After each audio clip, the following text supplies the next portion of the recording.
All right, so we're diving into medieval music today. Okay. It looks like from your sources, you're really interested in tracing those roots of Western classical music, Right. specifically Gregorian chant and early polyphony. Yeah, Yeah. let's get into it. Awesome. So Gregorian chant is monophonic, right? Yes. It's just one melody line Huh? and unaccompanied vocal music Yeah. used in the Catholic Church. Yeah. Like if you can imagine, like Viderunt Omnes, Yeah. Yeah. a chant resonating through Notre Dame. Oh, yeah.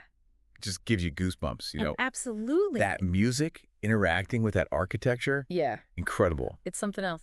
And for centuries, these chants, they were just transmitted orally. Right. Can you imagine the dedication Wow. to, pass down these intricate melodies, by ear Yeah. across generations? It really speaks to the power of oral tradition Yeah. and the role of the church in really shaping and preserving Yeah. musical traditions. At that time. Yeah. Okay, so then comes Guido of Arezzo, Yeah. right? This guy. He really shook things up. He did. He did. He developed musical notation Yeah. using neumes and staff lines. Uh-huh. It's like the printing press for music, Yeah. I mean, wouldn't you say? it really is. It's like That it right. revolutionized the way that Yeah. music was, Preserved. disseminated, shared. Shared, yeah.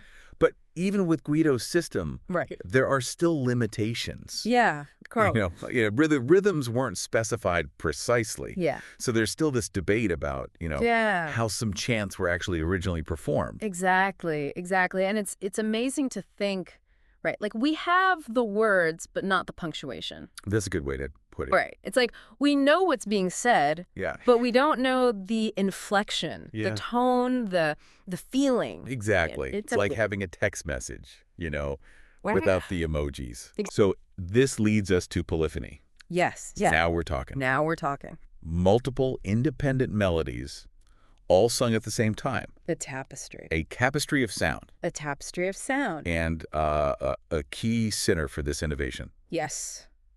The Notre Dame School of Polyphony. In Paris. Right. Absolutely. In Paris. Yeah. Composers like Léonin and Perotin. Yes, these guys were amazing. Right. Pushing those boundaries. Putting boundaries, experimenting. Experimenting with complex harmonies and rhythms. Uh-huh. Like Leonin's Magnus Liber, for example. Oh, yeah. Which is just this, unbelievable collection of polyphonic settings Wow. for the entire church year.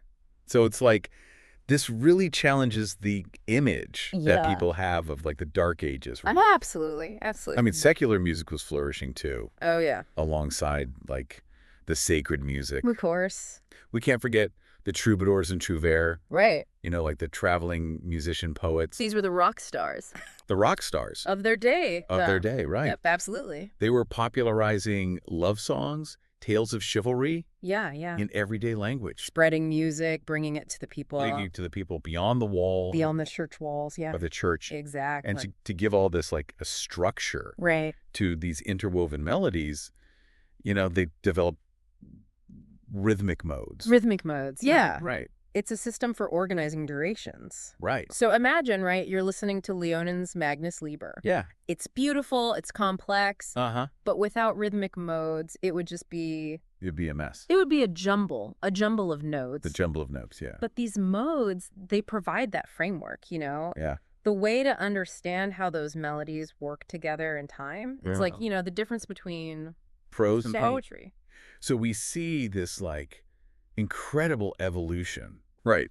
From these simple chants to this intricate polyphony, Absolutely. all against the backdrop of cultural change. Cultural chain. What led to that transition, though? Well, I mean, you had a lot of things happening Mm-hmm. at the end of the Middle Ages. Mhm. You have the rise of humanism. Oh, You have renewed interest in classical learning, right. changing societal structures. All of this is influencing the music. All of it's shaping the sound, Yeah. paving the way to the Renaissance. Ever the It's Renaissance. fascinating, It is. It really is Gregorian chant, early polyphony, Yeah. the foundation, the bedrock of It really is. Western classical music as we know it. Absolutely. But here's something to consider. We've seen how music evolved through the Middle Ages, Right. right? Reflecting the society around it. Right. How then did those specific social and cultural shifts of the late Middle Ages lead to the sounds and styles that defined the music of the Renaissance? That's a great question. Something to think about. Yeah.